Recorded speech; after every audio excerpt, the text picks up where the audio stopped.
Assalamualaikum warahmatullahi wabarakatuh. Bertemu lagi di channel Cerita Misterius. Tentunya masih bersama Bang Joni. Pada kesempatan kali ini, saya akan membawakan kisah misteri yang berjudul Mengerikan. Anak kandung sendiri menjadi saksi orang tuanya yang telah melakukan pesugihan. Seperti apa kisahnya? Namun sebelum kita masuk ke dalam cerita ini, tentunya nama dan tempatnya disamarkan semua. Dan tak usah kita berlama-lama lagi. Langsung saja, mari kita simak ceritanya. Gunung Kawi yang konon terkenal akan misterinya sebagai tempat mencari pesugihan yang terletak di Desa Wonosari, Kabupaten Malang, Jawa Timur. Orang-orang yang datang mempercayai bahwa tempat tersebut bisa membawa keberuntungan dan memberikan kekayaan yang kekal. Setiap hari para wisatawan datang dengan maksud untuk mendapatkan berkah dari kunjungan tersebut. Mereka percaya setelah mereka datang dari tempat itu, selalu saja mendapatkan keberuntungan.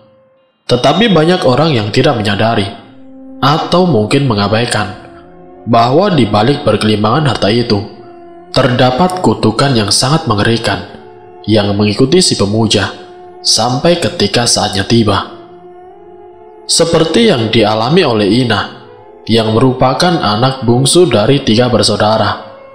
Cerita itu berawal ketika ia duduk di bangku SMA kelas 1. Kala itu sang ayah berdagang sayuran di pasar. Tetapi sudah beberapa bulan ini usahanya sangat sepi. Sampai pada suatu ketika, sang ayah diajak seseorang untuk pergi ke Jawa. Ina dan orang tuanya merupakan warga Makassar, Sulawesi Selatan.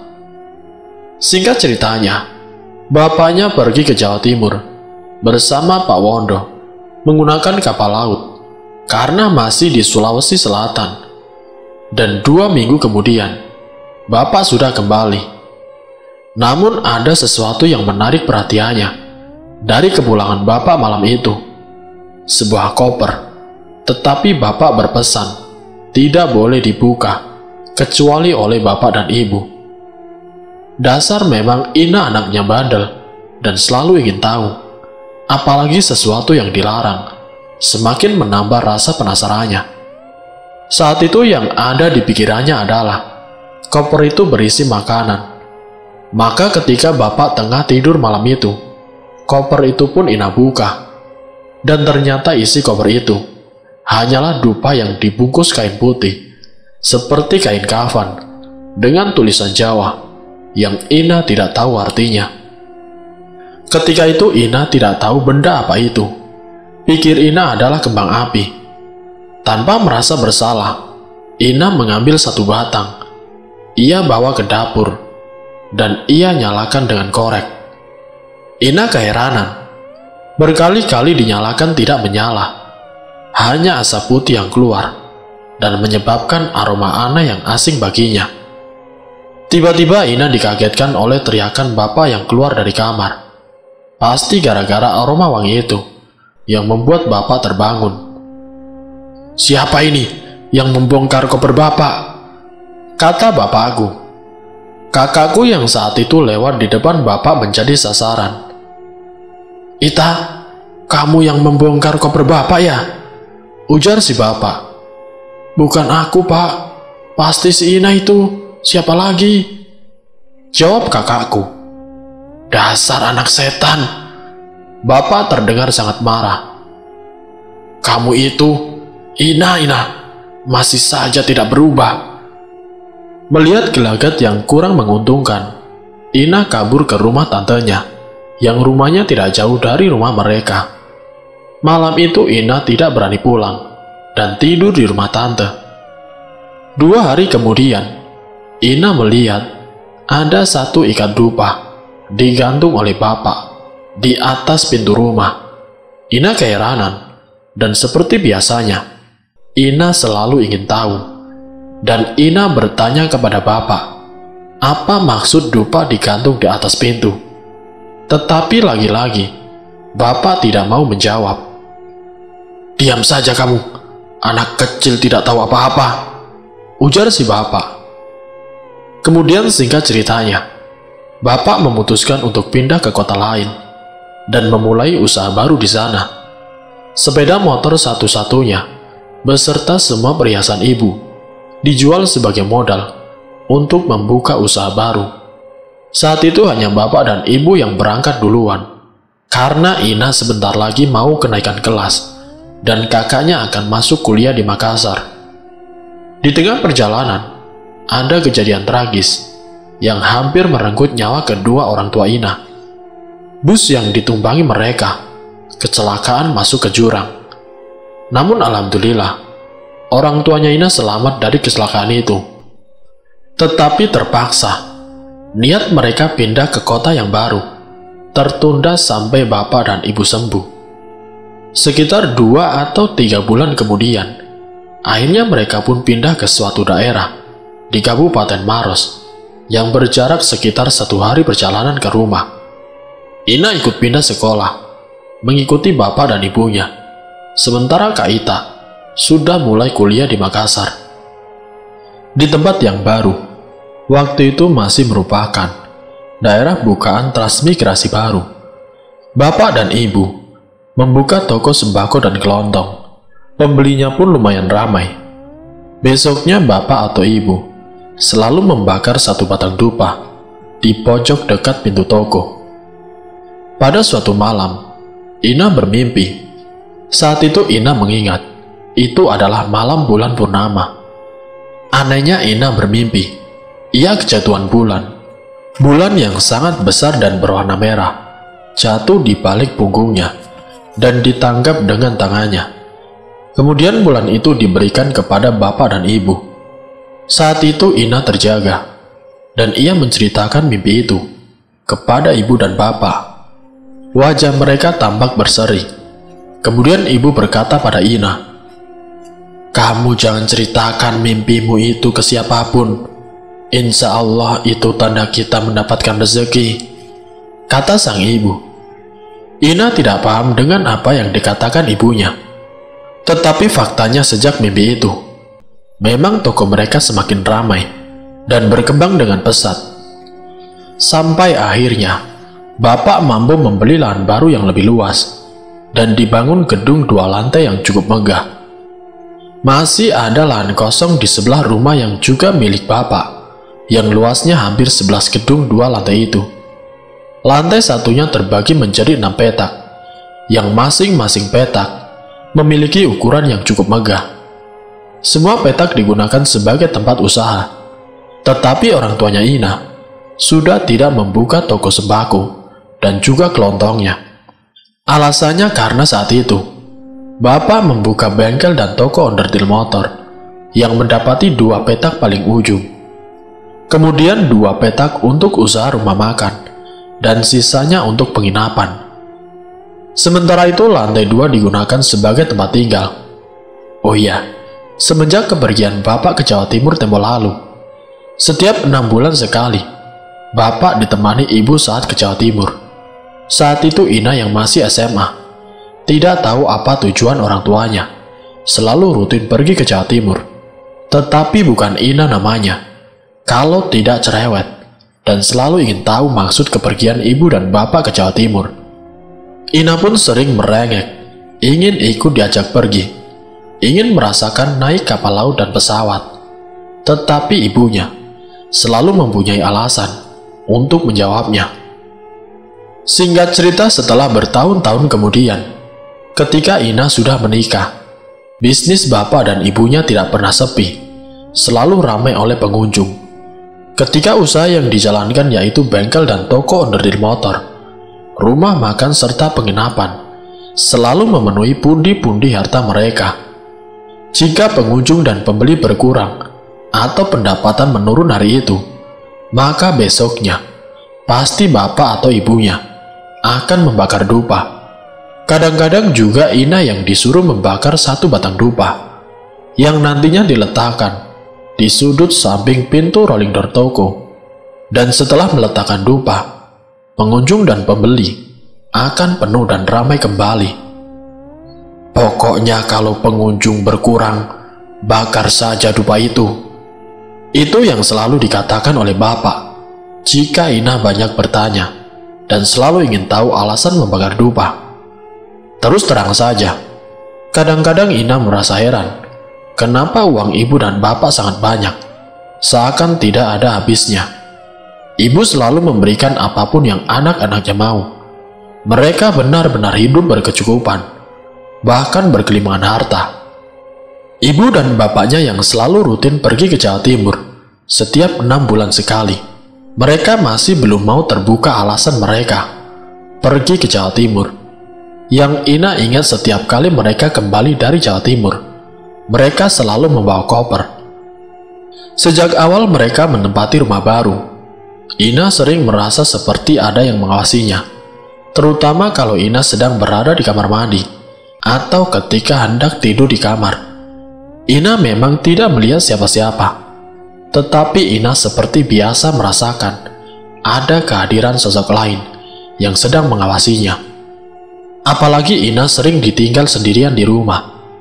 Ibu dan bapak sering pergi ke kota atau kabupaten atau keluar kota untuk belanja kebutuhan toko. Sementara suaminya Ina dinas di ibu kota. Bahkan kalau mereka ke Jawa Timur, bisa sampai hampir 1 bulan baru mereka pulang. Kejadian aneh yang Ina alami selama tinggal di rumah itu adalah selalu ada benda yang terjatuh di dapur. Tidak ada kucing atau tikus. Masalahnya di dapur yang jatuh selalu berganti-gantian, dan itu terjadi setiap malam. Kalau Ina menanyakan kepada ibunya, ibu selalu bilang, "Sudah, biarkan saja." Alhasil piring atau gelas pecah sudah tidak terhitung lagi. Ina sebenarnya penasaran, kenapa setiap malam benda-benda itu terjatuh dengan sendirinya. Juga kenapa ibu sepertinya membiarkan saja.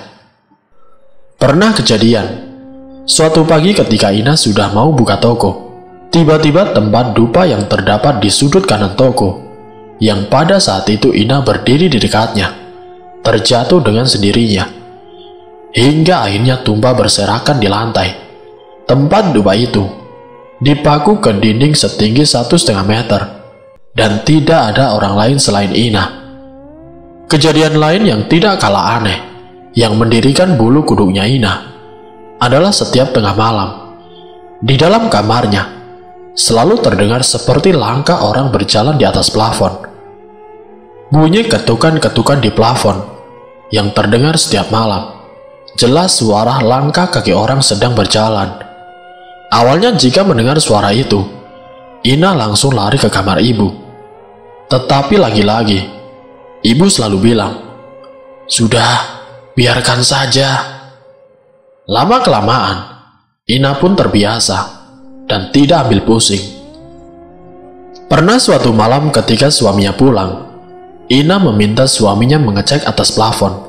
Ketika mereka mendengar suara langkah kaki itu lagi, dengan menggunakan senter, suaminya Ina pun memeriksa ke atas, tetapi seperti yang sudah diduga sebelumnya, tidak ada siapapun di atas plafon. Suara langkah kaki orang berjalan di atas plafon juga pernah didengar ketika masih tinggal di rumah yang lama. Seingat Ina, suara itu mulai terdengar sejak pertama kali bapak pulang dari Jawa Timur, dan suara langkah kaki itu sepertinya mengikuti mereka ke rumah yang baru. Tidak berhenti sampai di situ. Kejadian-kejadian yang aneh dan ganjil terus berlangsung selama bertahun-tahun mereka menempati rumah itu. Pada suatu hari, bapak mau bercerita soal kepergian bapak dan ibu ke Jawa Timur, dan tidak bosan-bosannya Ina bertanya kepada bapak mengenai hal itu. Itu pun cuma sedikit. Di Jawa Timur itu bapak dan ibu pergi ke sebuah gunung. Setiap kali ke gunung itu, kami selalu memotong seekor kambing. Sudah ada orang di sana yang mengurus semuanya. Daging kambing yang telah terhidang, kemudian kami santap bertiga bersama juru kunci. kami sedekahkan untuk orang-orang yang ada di sana. Di sana banyak juga orang-orang seperti Bapak. Mereka ada yang memotong kerbau, kambing, ada pula yang memotong ayam.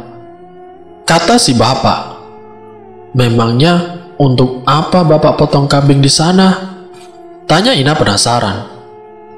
Tetapi Bapak malah bilang, kamu itu mau tahu urusan orang tua saja. Ina yang mendapat jawaban seperti itu hanya bisa menghela nafas, karena kalau dia begitu, Bapak tidak bakalan melanjutkan ceritanya. 10 tahun berlalu, Ina yang sudah menikah dan memiliki 2 orang anak. Si abang sudah kelas 2 SD, dan si adik 3 tahun dari abangnya. Mereka tinggal di rumah itu bersama ibu dan bapak, karena memang Ina yang sejak awal membantu mengelola usaha mereka. Sementara suaminya berpindah dinas di kota Makassar, yang jaraknya sekitar 5 jam perjalanan. Beberapa bulan terakhir ini, usaha orang tuanya bertambah satu lagi, yaitu pom bensin Pertamina, yang menjual bensin dan solar. Ini adalah satu-satunya pom bensin di daerah mereka, dan bisa habis hanya dalam tempo 1 minggu saja. Dengan bertambahnya unit usaha baru ini, membuat uang yang mengalir seperti tidak berbendung setiap hari, seperti tidak ada habis-habisnya. Suatu hari suaminya Ina mengantar bapak dan ibu pergi untuk suatu keperluan ke Palu, Sulawesi Tengah. Di tengah perjalanan pulang, saat itu sudah malam dan suasana di jalan sangat sepi kendaraan atau orang. Di sepanjang jalan yang mereka lewati, ketika mobil melewati depan kuburan sekitar 3 km dari rumah, mereka bertiga melihat sosok pocong tergeletak melintang di tengah jalan. Mereka akhirnya melewati dengan mengambil jalan agak ke pinggir untuk menghindari sosok itu. Suaminya Ina sempat menghentikan mobilnya, berniat ingin mengecek. Mungkin saja itu perbuatan orang iseng. Tetapi ibu yang ketakutan dan panik melarang suaminya Ina turun dari mobil, dan lalu kemudian menyuruhnya untuk segera melanjutkan perjalanan. Hingga singkat ceritanya, beberapa bulan kemudian, mulailah terjadi penurunan omset dari keempat usaha yang dijalankan orang tuanya Ina, yaitu bengkel dan toko onderdil motor, rumah makan, penginapan, dan yang terakhir pom bensin. Dupa yang mereka bakar setiap hari tidak mampu lagi mengembalikan keadaan seperti dulu. Semua itu berawal ketika ibu terkena stroke dan harus dirawat di rumah sakit selama 10 hari. Bapak dan ibu sudah tidak pernah ke Jawa Timur lagi karena kondisi ibu yang sudah tidak memungkinkan untuk bepergian jauh. Setiap hari ibu hanya duduk di kursi roda saja, diam tanpa melakukan apapun. Hanya jika mau ke kamar mandi dan sholat, ibu beranjak dari tempat duduknya. Itu pun harus ditemani, karena jalannya ibu sudah diseret kaki kirinya. Sungguh prihatin melihat kondisi ibu saat itu. Inalah yang menjaga dan merawat sang ibu, sementara kakak sulungnya seperti tidak peduli pada ibu, bahkan tidak pernah datang menengok. Kakak sama sekali tidak mau menyentuh ibu. Ina tidak peduli dengan sikapnya. Biarkan saja, Ina masih sanggup merawat ibu. Berbulan-bulan kondisi ibu tidak ada perubahan, bahkan semakin memburuk. Ada bau tidak sedap yang keluar dari mulut si ibu. Sementara itu hasil yang didapat dari usaha yang semakin sepi tidak cukup untuk biaya hidup. Suami Kak Ita yang hanya bekerja serabutan tidak bisa diandalkan. Oleh karena itu, Ina dan juga suaminya yang banyak menyokong semua kebutuhan ibu dan bapak. Suatu hari bapak mendatangi Ina dan kemudian menceritakan semuanya kepadanya. Dari situlah Ina baru sadar bahwa selama ini orang tuanya ternyata melakukan pesugihan di Gunung Kawi. Selama ini Ina tahu mereka hanya bilang ada urusan di Jawa Timur. Tetapi yang membuat Ina terkejut saat itu, bapak menawarkan Ina untuk melanjutkan ritual pesugihannya. Karena sang ibu sudah tidak mampu melakukannya. Kata bapak, selama ini, ibulah yang lebih dominan dalam melakukan hal itu. Bapak hanya mendampingi, sehingga bapak tidak bisa menggantikan posisi ibu. Menurut juru kunci yang selalu mendampingi ritual bapak dan ibu, yang bisa menggantikan posisi ibu hanyalah darah dagingnya, harus anak kandungnya. Bapaknya mau kalau Ina yang menggantikan ibu. Bagaimana tidak? Sejak awal ibu dan bapak tidak pernah melibatkan kakaknya dalam semua urusan bisnis, baik yang tampak nyata maupun yang bersifat magis. Ina tidak tahu apa maksud bapak dan ibu selalu menganggap bahwa Ina bisa membawa keberuntungan bagi kemajuan bisnis mereka. Sekarang baru Ina sadar, kenapa dulu selalu Ina yang disuruh bapak dan ibu untuk membuka toko pada pagi hari dan menutup toko malam harinya. Demikian juga waktu menghitung pemasukan setiap harinya. Jika ibu dan bapak tidak berada di rumah, bahkan membakar dupa, Ina pula yang disuruh. "Bagaimana Ina? Apa kamu bersedia?" tanya si bapak. Ina hanya terdiam. Ina tidak bisa memutuskan sendiri perkara yang bisa saja akan mempengaruhi kehidupan keluarganya. Karena itu Ina harus melibatkan suami. Ina harus ngomong dulu sama suaminya. Namun meski bapak sangat berharap, tapi bapak tetap menghormati keputusan dari Ina. Saat itu Ina memang sempat tergoda dengan tawaran sang bapak untuk melanjutkan ritual pesugihan sang ibu. Karena sejak kecil Ina sudah terbiasa dengan hidup yang serba berkecukupan, sehingga ada rasa takut jika Ina harus kekurangan. Tetapi Ina bersyukur karena suaminya melarangnya. Tidak bisa dibayangkan seandainya saat itu Ina mengikuti jalan sang bapak, apa yang akan menimpanya dan mungkin juga menimpa keluarga Ina. Ina pindah ke Pekanbaru Riau. Suaminya yang dipindah tugaskan ke sana. Karena itu Kak Ita dan keluarganya kembali lagi ke rumah bapak untuk menjaga dan merawat bapak dan ibu. Tetapi baru sekitar sebulan kami tinggal di Pekanbaru, tiba-tiba bapak mengabarkan bahwa kondisi ibu semakin memburuk. Ada yang terjadi pada ibu. Tidak tega pada bapak yang sampai menangis meminta Ina untuk datang menengok ibu. Ina pun terbang kembali seorang diri, tanpa ditemani suami dan juga anak-anaknya, ke rumah bapak dan ibu di Sulawesi Selatan. Setibanya di sana, bapak menyambut Ina dengan derai air mata.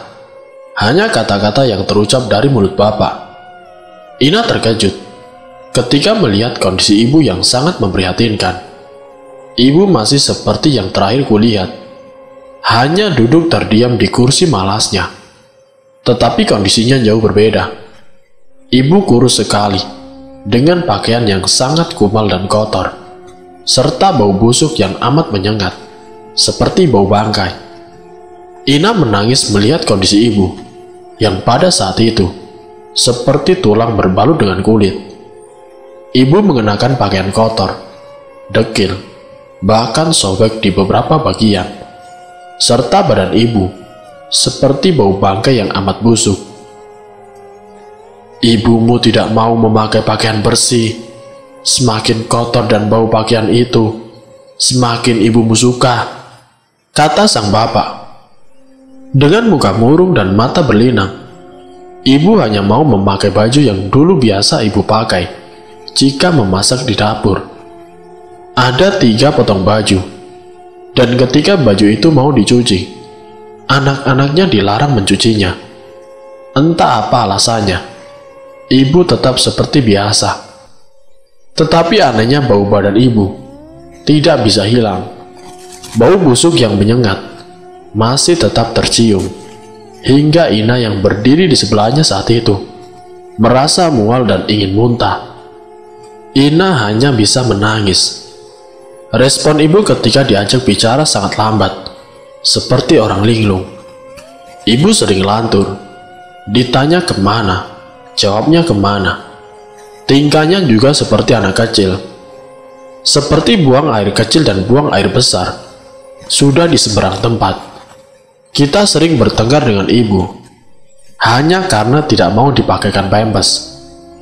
Kalaupun akhirnya mau pakai pampers, nanti ketika ingin buang air besar, ibu akan melepas pampers itu, dan akhirnya kotoran berceceran di lantai. Ketika hendak sholat, ibu lebih suka memakai mukena yang sudah banyak noda dan bintik-bintik hitam yang sudah layak dibuang. Padahal di lemari ibu, banyak sekali mukena yang masih bagus.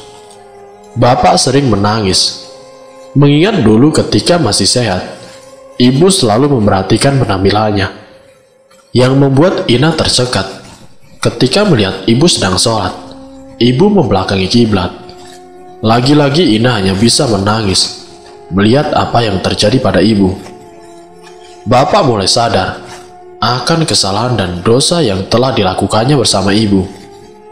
Ina melihat Bapak berubah drastis. Bapak lebih religius, sholat 5 waktu, dan selalu jamaah di masjid. Kelihatannya Bapak benar-benar sudah taubat. Bapak bercerita, ibu pernah dibawa kepada seorang ustadz untuk diruqyah. Sebelum proses ruqyah, ibu disiram air sebatas perut dalam posisi duduk di atas kursi, dan sebuah ember ditaruh di bawah untuk menampung air siraman. Sungguh di luar dugaan. Air yang tertampung di ember berwarna hitam pekat dengan aroma busuk seperti air comberan. Bapak dan kakak ipar yang mengantar ibu sampai mual tidak tahan dengan baunya. Tetapi sepertinya belum membuahkan hasil. Yang pernah dilakukan benar begitu, Pak? Tanya Pak Ustadz itu. Bapak sudah merasa, tapi Bapak tidak berani berterus terang saat itu. Mungkin ibumu sudah terlambat untuk bertobat, nak, ujar Pak Ustadz. Ina menerima telepon dari Bapak. Waktu itu Ina sudah kembali ke Pekanbaru, dan kabar yang Bapak sampaikan sontak membuat Ina kaget. Rumah sekaligus tempat usaha Bapak dan Ibu di Makassar. Tadi malam sekitar waktu maghrib, mengalami kebakaran berat. Lantai dan juga seluruh isinya ludes dilalap api.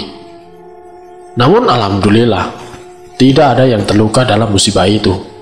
Semua selamat. Dan pada saat Bapak menelpon seluruh keluarganya, untuk sementara waktu, Bapak pindah ke bangunan kantor dalam pom bensin mini miliknya. Beberapa hari kemudian, Bapak, Ibu, dan keluarga memutuskan untuk kembali ke rumah Bapak yang lama. Usut punya usut, penyebab kebakaran itu diperkirakan dari api lilin yang menyambar tirai jendela. Kebetulan malam itu listrik sedang padam, sehingga mereka menyalakan lilin sebagai penerangan. Peristiwa kebakaran yang menghanguskan rumah orang tuanya itu bukan hanya menyisakan puing-puing, tetapi keanehan-keanehan yang sulit diterima nalar. Seperti yang diceritakan, kebakaran malam itu terjadi sangat cepat untuk sebuah bangunan besar 2 lantai. Hanya dalam waktu yang relatif singkat, kurang dari 2 jam, rumah dan ruko itu terbakar habis. Tetangga dan orang-orang turut membantu memadamkan dengan ember dan peralatan seadanya. Ina hanya bisa tertegun. Damkar yang baru datang 1 jam setelah kebakaran hanya bisa menyiram sisa-sisa puing yang masih membara. Kemudian saat kebakaran terjadi, ada peristiwa ganjil yang membuat orang-orang yang melihatnya terkejut. Dari tengah bangunan, tampak kobaran api membentuk putaran seperti angin puting beliung. Putaran api raksasa itu seperti sedang menghisap apapun yang berada di dalam gedung itu dan membawanya naik ke langit. Apakah mungkin putaran api itu yang membuat api begitu cepat menghanguskan bangunan Sebelum kebakaran itu terjadi, Kak Ita dan Bapak sedang duduk di depan toko. Tiba-tiba muncul dua orang berpakaian putih-putih dengan memakai sorban, meminta sumbangan. Alih-alih memberi sumbangan, Bapak malah berkata-kata yang tidak enak didengar dan menyuruh mereka untuk pergi. Kita juga buat makan susah, mereka malah enak-enak minta sumbangan. Begitu kata Bapak. Bapak dan Ibu memang tergolong orang pelit dalam urusan sumbangan dan sedekah. Sebelum mereka pergi, salah seorang dari mereka seperti memberi peringatan kepada Bapak. Kamu orang sungguh pelit, lihat saja nanti sesuatu akan terjadi padamu, kata salah seorang itu. Kemudian mereka beranjak pergi. Merasa aneh dengan ancaman orang tadi, Kak Ita memperhatikan kemana mereka pergi. Dan keanehan terjadi. Sekitar 15 meteran mereka berjalan. Kedua orang itu tiba-tiba menghilang. Ketika masuk waktu maghrib, ternyata rumah dan toko Bapak sudah terbakar. Singkat cerita, 1 tahun setelah peristiwa kebakaran, Bapak meninggal karena terjatuh di kamar mandi. Darah mengalir dari mulut, hidung, telinga, bahkan kedua matanya. Waktu itu Ina belum bisa pulang, hanya komunikasi melalui telepon yang bisa ia lakukan. Setelah Bapak meninggal, keesokan paginya, ketika Ibu yang hanya bisa duduk di kursi, meminta Kak Ita untuk membangunkan Bapak yang sudah terbujur kaku waktu itu, di mana saat jenazah Bapak ingin dimandikan, Ibu meminta kepada Bapak untuk membelikan nasi kuning. Ibu tidak mau makan apapun kecuali nasi kuning yang diberikan oleh Bapak. Setiap pagi tidak mau kalau anaknya yang beli sendiri. Jadi Bapak sering membeli nasi kuning bungkus, yang satu bungkus lagi ditaruh di kulkas untuk nanti dipanaskan buat makan malam. Bahkan sampai Bapak dimakamkan, Ibu masih belum menyadari dan berulang-ulang menanyakan kemana bapakmu. 40 hari setelah Bapak meninggal, diadakan pengajian selepas maghrib. Selama pengajian berlangsung, di dalam kamar Ibu menunjukkan gejala yang sudah tidak bisa apa-apa, kecuali terbaring di tempat tidur dengan mendengkur cukup keras. Begitu selesai pengajian, seluruh keluarga berkumpul di kamar Ibu. Mereka sudah merasa bahwa Ibu sudah tidak lama lagi. Suara mendengur Ibu semakin keras, bahkan bunyinya seperti suara tersedak. Detik-detik Ibu sakaratul maut, Nenek menyuruh untuk menghubungi Ina yang masih di Pekanbaru. Ina satu-satunya keluarga yang absen malam itu. Ina sangat shock saat mengetahui kondisi Ibu yang kritis. Kedua anaknya sampai khawatir melihat Ina saat itu. Ina tidak bisa pulang karena suaminya saat itu masih dinas di Medan dan 2 minggu lagi baru kembali. Famili tertua kami, Ina memanggilnya sang nenek, meminta Ina untuk kuat dan berbicara langsung dikirim ke Ibu lewat telepon. Nenek berkata bahwa Ibu hanya tinggal menunggu Ina. Ina anak paling bandel dibandingkan dengan kedua saudara Ina. Tetapi Ina paling dekat dengan Ibu dan Bapak. Semua keluarga juga tahu akan hal itu. Ina sudah di sini, kata nenek berujar di telinga Ibu. Ina berbicara di telinga Ibu. Maafkan Ina, Bu. Ina ikhlas, Bu, jika Ibu mau pergi, kata Ina dengan berderai air mata. Getar bibir pelaku pesugihan ini terbuka sangat lebar, merintih kesakitan, dan disaksikan langsung beberapa keluarga. Melihat kenyataan di depan matanya, Ina dan keluarga yang menyaksikan hanya dapat mengucap istighfar, diiringi kalimat tabiyah, agar memudahkan pelaku melalui sakaratul mautnya. Tidak lama kemudian, ibu kemudian mengembuskan nafas terakhirnya.